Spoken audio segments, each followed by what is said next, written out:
Okay, so we're in a position now to put together a process data table and make sure that your third table, your process data table, the trials line up with each other. So that's trial 1, 2, 3, 4, 5. In a process data table, we always start with the independent variable, and we varied the mass of the hanger in order to change the tension in the string.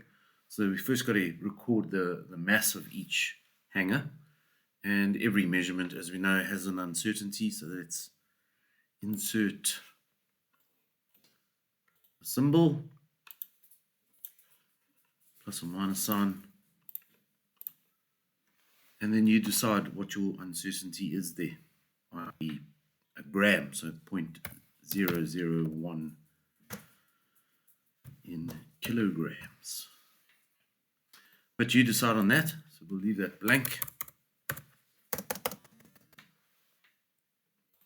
And then we record all the masses. So for example, if a student started with 100 grams, that would be 0.00.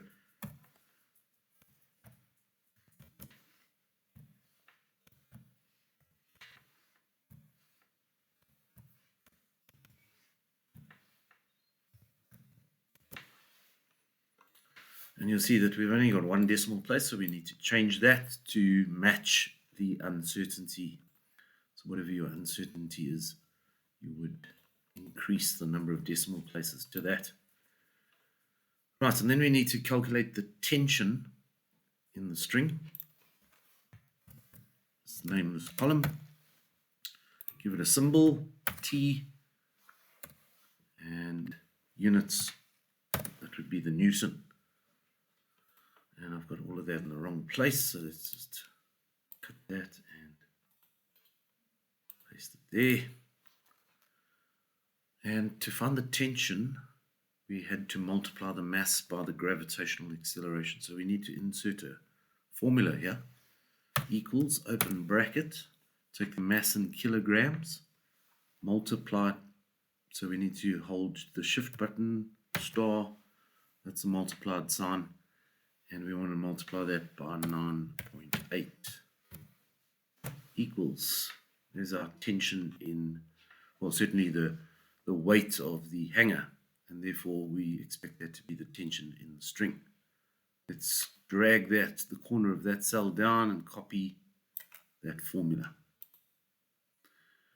And again, we'd have to adjust according to, well, the value 9.8 had one decimal place, so we can't, when we multiply two numbers and one of the numbers is to one decimal place, then we have to state our values to one decimal place. So let's decrease that.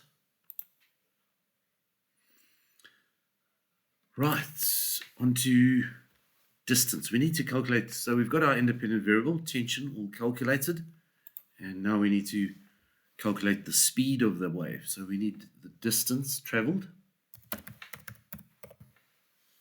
That's going to be symbol D in this case, and that's going to be in meters.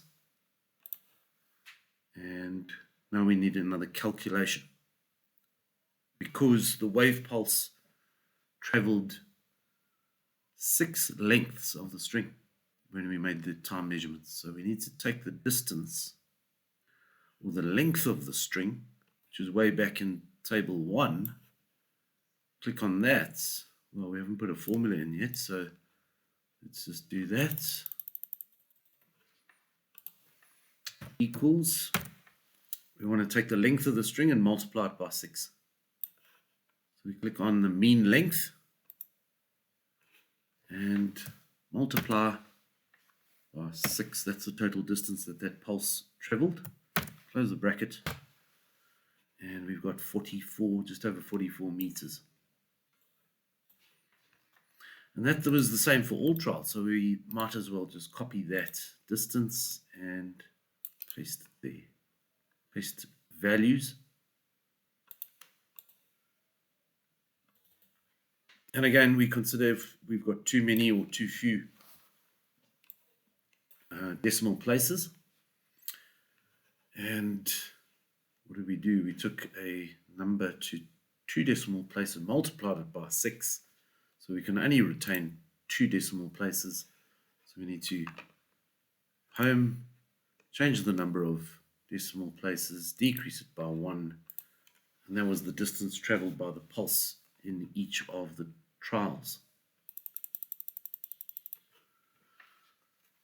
Right, the next thing we need to do is use the time values and the distance traveled to find the velocity values, or the speed values.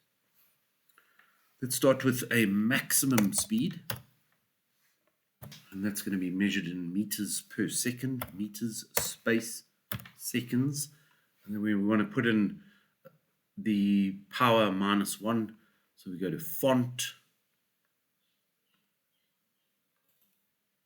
we go superscript, okay, and then we type in -1, so that's meters per second.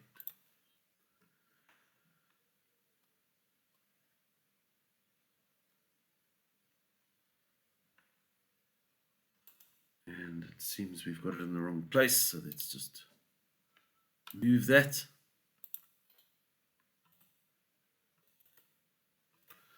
Right, trial 1, the maximum speed.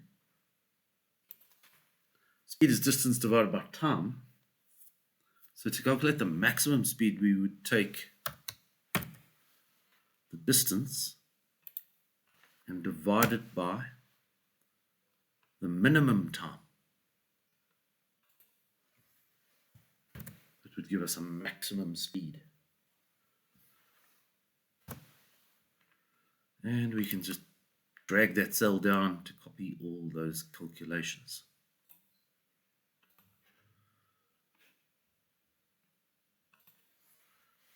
We'd need the minimum speed. Has the same units. Let's copy that unit there, paste it there, and then enter the formula.